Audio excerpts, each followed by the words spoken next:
Salam damai sejahtera di dalam Tuhan kita Yesus Kristus. Shalom, selamat pagi dan semangat pagi. Jumpa kembali dalam renungan pagi kita untuk edisi hari ini 28 Februari 2022 adalah hari yang terakhir di bulan yang kedua di tahun ini.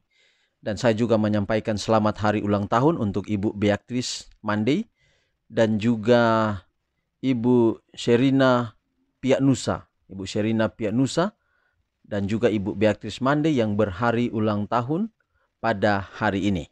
Saudaraku, mari kita akan dengarkan pekabaran firman Tuhan hari ini, 28 Februari 2022 dengan judul Dunia Tidak Mengasihi Allah.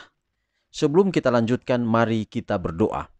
Bapa kami dalam sorga, terima kasih banyak Tuhan untuk berkat-Mu dalam kehidupan kami hingga pada saat ini. Kami bersyukur pula untuk hari ulang tahun bagi Ibu Beatrice Mandey dan Ibu Sherina Pianusa yang berhari ulang tahun hari ini. Dan mungkin juga para pendengar renungan pagi di mana saja berada juga yang berhari ulang tahun hari ini. Tuhan memberkati. Pekabaran firman Tuhan yang hendak kami dengar, biarlah jadi berkat dalam hidup kami sepanjang hari ini bahkan sepanjang hidup kami. Dalam nama Yesus kami telah berdoa. Amin. Saudaraku, judul renungan kita pagi ini 28 Februari 2022 adalah Dunia Tidak Mengasihi Allah. Dunia Tidak Mengasihi Allah. Dan ayat tema kita 1 Yohanes 3 ayat 13. Janganlah kamu heran saudara-saudara apabila dunia membenci kamu. Sekali lagi 1 Yohanes 3:13. Janganlah kamu heran saudara-saudara apabila dunia membenci kamu.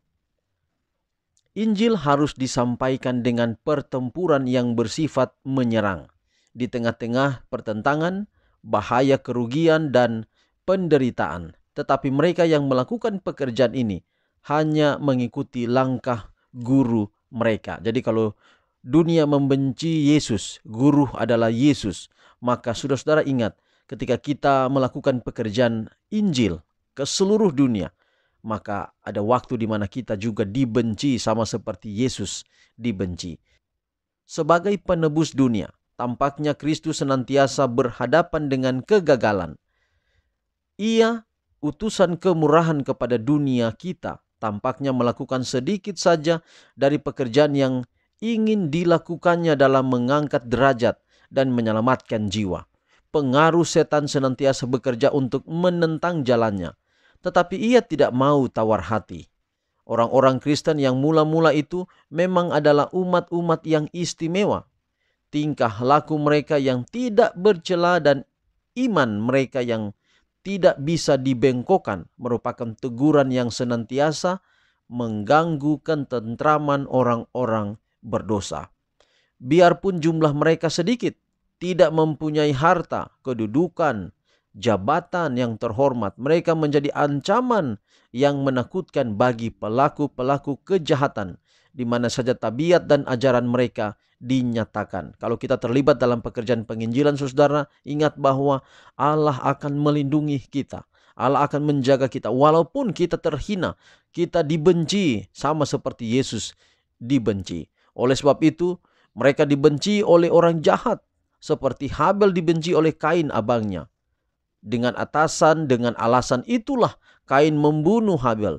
Demikian juga mereka yang menolak pengendalian roh suci, membunuh umat-umat Allah.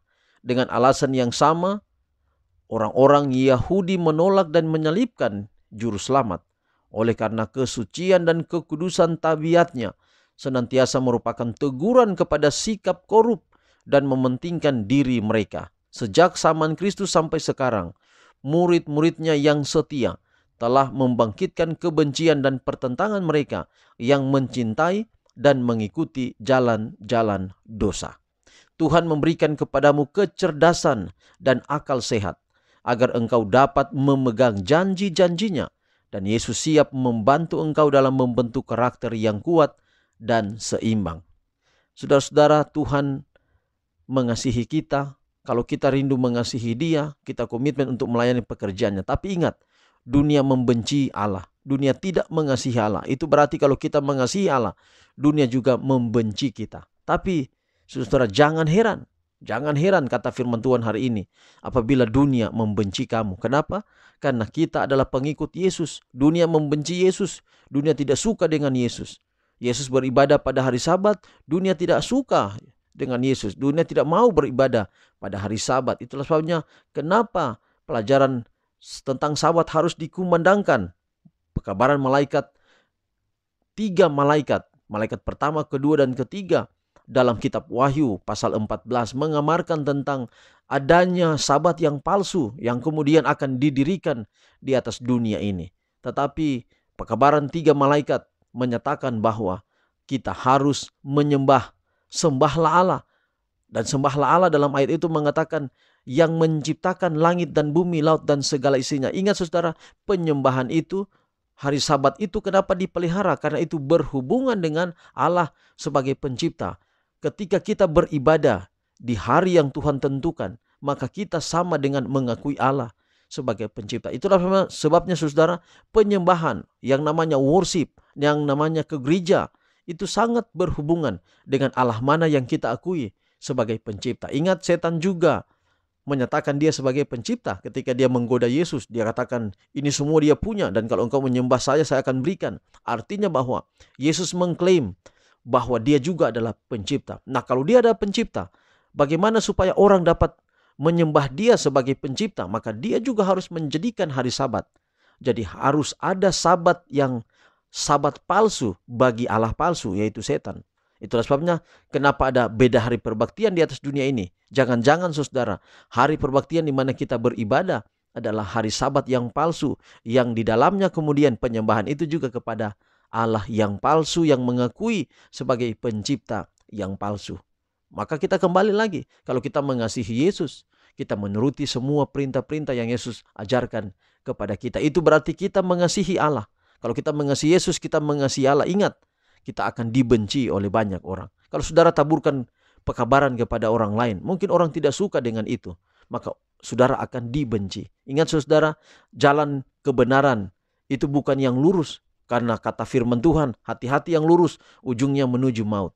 Jalan yang kita harus lalui adalah jalan yang sempit, jalan yang berkerikil, jalan yang berbatu. Tapi di ujung ada suatu sukacita, ada suatu kemenangan. Mari saudara, gereja yang benar di atas dunia ini bukan gereja yang populer, bukan gereja yang gedungnya besar, bukan gereja yang umatnya banyak.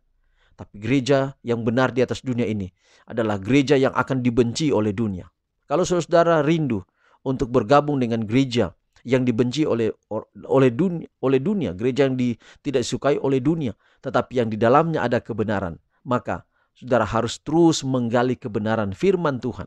Dalam pekabaran-pekabaran firman Tuhan yang dibagikan, saudara akan menemukan sebenarnya mana gereja yang benar di atas dunia ini. Saudara, kalau engkau mengasihi Tuhan, kalau kita mengasihi Allah, maka jangan kita heran kita akan dibenci oleh dunia.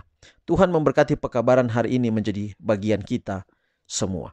Kita akan berdoa, dan pada saat ini saya akan berdoa untuk sahabat saya, seorang hamba Tuhan, Pendeta Lipius Biniluk yang berada di tanah Papua, yang kemarin juga mengirimkan saya satu berita yang baik dari Hope Channel terkait dengan perang yang ada di Ukraina.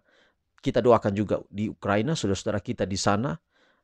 Semoga mereka dilindungi, dan saya juga akan doakan khusus Ibu Liani Meilin yang juga sering mendengarkan pekabaran firman Tuhan dengan usaha yang sementara kita doakan. Semoga semuanya dapat menjadi satu berkat. Mari kita tunduk kepala dan berdoa. Bapa kami dalam sorga, Allah kami yang hidup, Allah yang pelihara kami, Allah yang sangat mengasihi kami. Tapi dunia membenci Tuhan. Dunia membenci Yesus karena kemurnian hidupnya, karena pengorbanannya. Tetapi kami rindu Tuhan, kami mau hidup di dalam Engkau. Walau konsekuensinya adalah kami akan dibenci oleh dunia. Kami mau rindu Tuhan, kebenaran kami miliki, dan kami mau hidupkan kebenaran itu. Meteraikan pekabaran hari ini di hati kami. Robah hidup kami sesuai dengan setiap rencana Tuhan. Kalau firman Tuhan ada kebenaran di dalamnya, ajar kami untuk menggali, menemukan terkait hari perbaktian, terkait kebenaran-kebenaran yang lain yang banyak di dalam firman Tuhan, agar kami menemukan itu emas yang murni dalam firman Tuhan, dan kami boleh diperkaya dengan firman Tuhan itu. Hamba berdoa Ibu Liani pada saat ini di dalam rencana bahkan proyek yang sementara dia urus.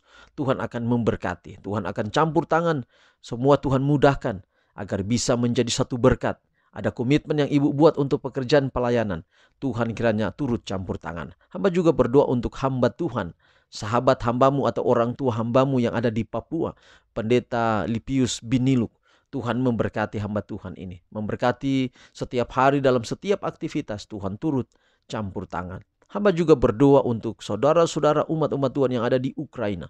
Di dalam perang yang sementara terjadi di sana. Tuhan menolong, Tuhan memberkati. Biarlah mereka diluputkan dari mara bahaya. Dan pada akhirnya nama Tuhan dipermuliakan. Inilah doa kami Bapa, ampuni segala dosa dan kekurangan kami. Terpuji nama Tuhan. Yang berhari ulang tahun juga Ibu Beatrice Monday dan Ibu Sherina Piatnusa. Tuhan juga memberkati. Kami sudah berdoa dalam nama Yesus Tuhan dan Juru Selamat kami. Amin. Demikian pekabaran hari ini. Sampai jumpa besok. Tuhan memberkati kita semua. Shalom.